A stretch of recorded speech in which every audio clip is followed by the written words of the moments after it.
Ironisnya, setelah kematiannya, agen-agen pemerintah Amerika Serikat menyita semua catatan dan barang-barangnya. Sebagian besar menghilang secara misterius. Bayangin, dunia tanpa listrik, tanpa sinyal atau jaringan yang menghubungkan kita.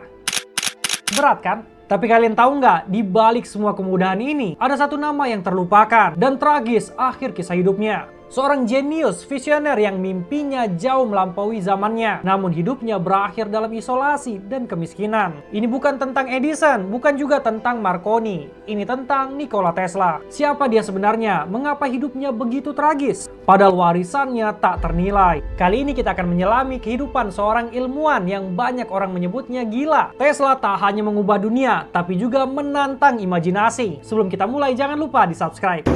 FBI, open up!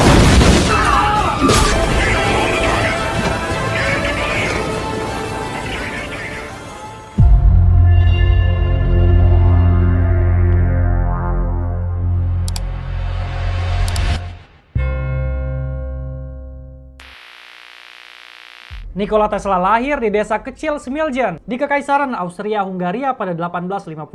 Nikola kecil bukan anak biasa. Ayahnya seorang rohaniawan yang keras. Ibunya juga adalah seorang penemu ulung dengan berbagai alat rumah tangga ciptaannya. Nikola Tesla sendiri mewarisi semangat penemu sang ibu. Sejak dini, tanda-tanda kecerdasan Tesla itu sangat jelas terlihat. Ia memiliki ingatan eidetik yang tajam. Bayangin, dia mampu menghafal seluruh buku. Bahkan di sekolah, ia kerap kali membuat gurunya itu keheranan. Sampai-sampai curiga kalau Tesla itu menyontek. Gimana nggak curiga? Nikola Tesla mampu melakukan kalkulus integral di dalam kepalanya. Nah, momen krusialnya itu terjadi pada saat ia masih kecil dan melihat lukisan air terjun Niagara. Disitulah sebuah visi muncul di benaknya. Ia akan pergi ke Amerika dan mengendalikan kekuatan raksasa itu, air terjun itu, untuk menghasilkan listrik. Sebuah janji yang terdengar gila. Namun 30 tahun kemudian janji tersebut terwujud. Dari bangku kuliah di Graz hingga Praha, ia merangkai pemahaman mendalam tentang dunia listrik yang akan ia taklukkan.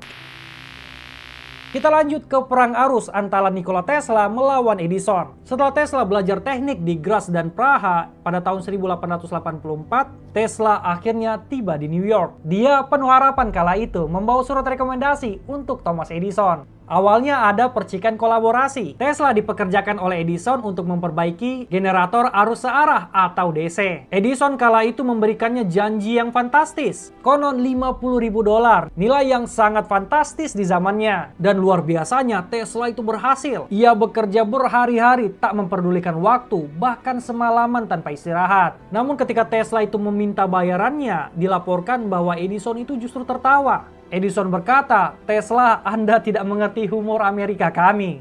Sebuah lelucon yang jelas pahit dan memicu perpecahan. Tesla dengan visi revolusionernya tentang arus bolak-balik alias AC, kini berdiri sebagai saingan paling berbahaya bagi Edison yang kekeh pada arus DC-nya. Ini saat perang arus pecah, Edison mati-matian mendiskreditkan arus AC. Ia melancarkan kampanye propaganda yang brutal dan mengerikan. Dia secara terbuka menyetrum hewan-hewan, anjing, kucing, bahkan gajah sirkus Topsy. Dan itu semua dilakukannya di depan umum. Semua itu dilakukan Edison demi untuk membuktikan bahwa arus AC itu berbahaya. Sebuah tontonan yang kejam itu dirancang demi untuk menakut-nakuti publik. Tesla kemudian membalas dengan membuktikan bahwa arus AC itu aman dengan berbagai cara. Salah satunya dengan melakukan demonstrasi publik yang mengejutkan.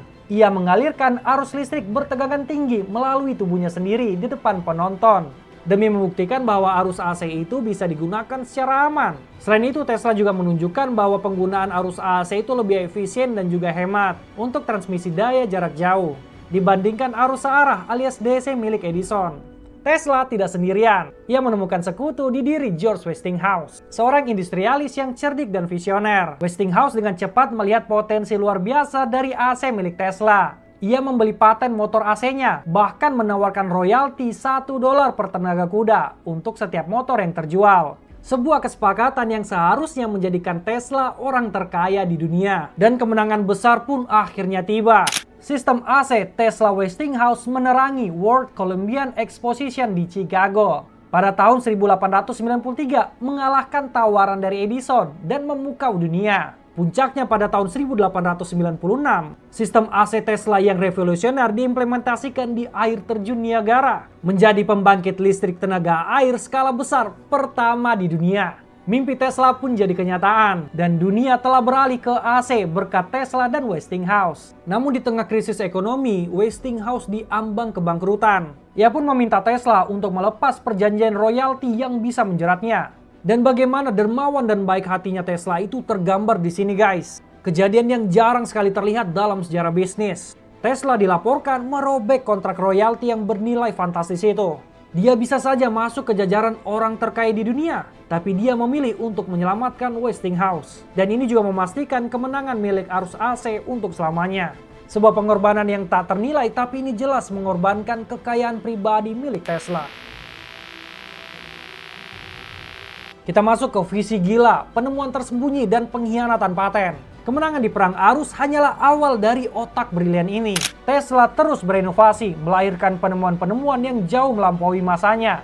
Ia menciptakan kumparan Tesla yang ikonik pada 1891, sebuah sirkuit resonan yang menghasilkan tegangan dan frekuensi tinggi, menjadi dasar dari teknologi radio, televisi, dan bahkan starter mobil modern. Namun kalian tahu nggak sih guys kalau Tesla itu adalah penemu radio sejati, bukan Marconi. Ia mengajukan paten dasar radio pada 1897, bertahun-tahun sebelum Guglielmo Marconi. Kantor paten Amerika Serikat bahkan sempat menolak aplikasi dari Marconi, menyatakan bahwa ketidaktahuan Marconi terhadap osilator Tesla adalah absurd.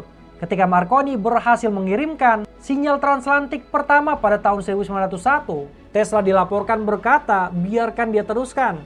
Dia menggunakan 17 paten milik saya. Sebuah kalimat yang menusuk. Tapi ironisnya karena dukungan finansial itu kuat di Marconi, Marconi kemudian diberikan paten radio oleh Amerika Serikat pada tahun 1904. Tesla kemudian jelas mengajukan gugatan.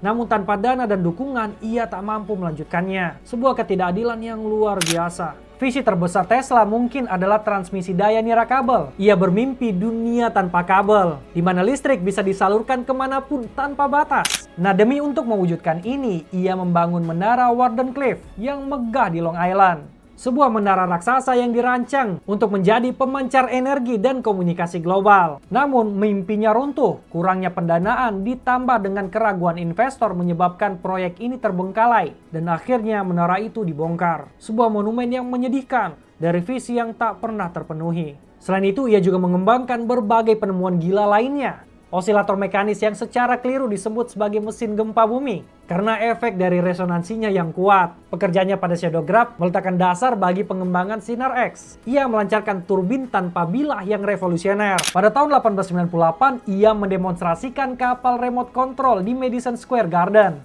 Sebuah konsep yang mengejutkan penonton dan menjadi cikal bakal dari drone dan robotika modern. Tesla bukan hanya seorang penemu, ia adalah seorang visioner yang pemikirannya bahkan jauh melampaui zamannya.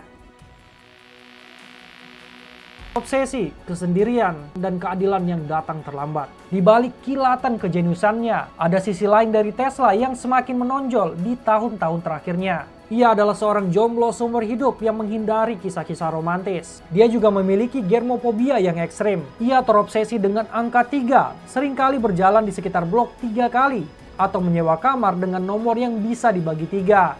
Hidupnya semakin terisolasi. Dia menghabiskan sebagian besar waktunya itu di hotel, menyendiri. Tesla dikenal sering memberi makan merpati di taman kota New York. Obsesinya pada merpati kemudian menjadi legenda, terutama pada satu merpati putih yang ia yakini memiliki ikatan dengannya. Ia bahkan pernah berkata, ia mencintai merpati itu seperti seorang pria mencintai wanita. Dan kematian merpati itu menghancurkan hatinya. Visi-visinya di akhir hayat semakin abstrak dan tidak dapat diwujudkan. Dari sinar kematian atau death ray yang konon dapat menghancurkan pesawat musuh, mesin yang menghasilkan gelombang pasang buatan, hingga pesawat udara supersonik bertenaga listrik.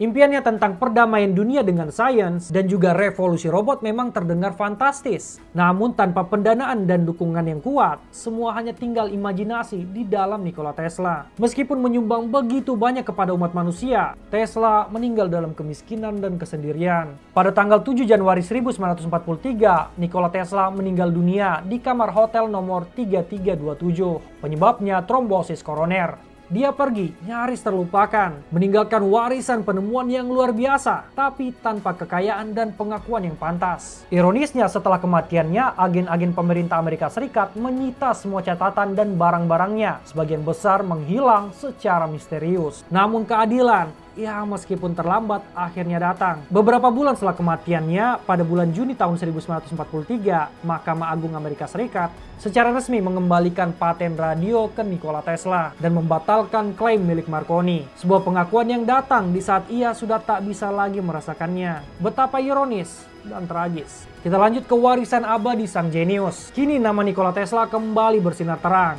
Unik densitas flux magnetik dalam sistem internasional dinamai Tesla untuk menghormatinya. Sebuah perusahaan mobil listrik terkemuka dunia juga bangga menggunakan namanya, Tesla. Ide-ide gila Tesla tentang transmisi energi, nirkabel, dan energi terbarukan kini sedang diteliti ulang oleh para ilmuwan modern. Nikola Tesla adalah seorang pahlawan yang tragis, seorang penemu yang visinya itu jauh melampaui zamannya, dan dia adalah seorang manusia yang kompleks. Ia memberikan kita fondasi dari dunia modern, namun dia tak mendapatkan kemasyhuran, kekayaan dari apa yang dia berikan kepada orang lain. Kisahnya adalah pengingat bahwa kejeniusan sejati tidak selalu datang dengan pengakuan instan, dan bahkan di balik kegagalan dan kesendirian ada benih-benih revolusi yang menunggu untuk ditemukan kembali dan dihargai. Apakah Tesla adalah ilmuwan paling jenius yang pernah ada, atau justru ilmuwan yang paling tragis? Gimana pandangan kalian guys? Sampai jumpa di konten lainnya.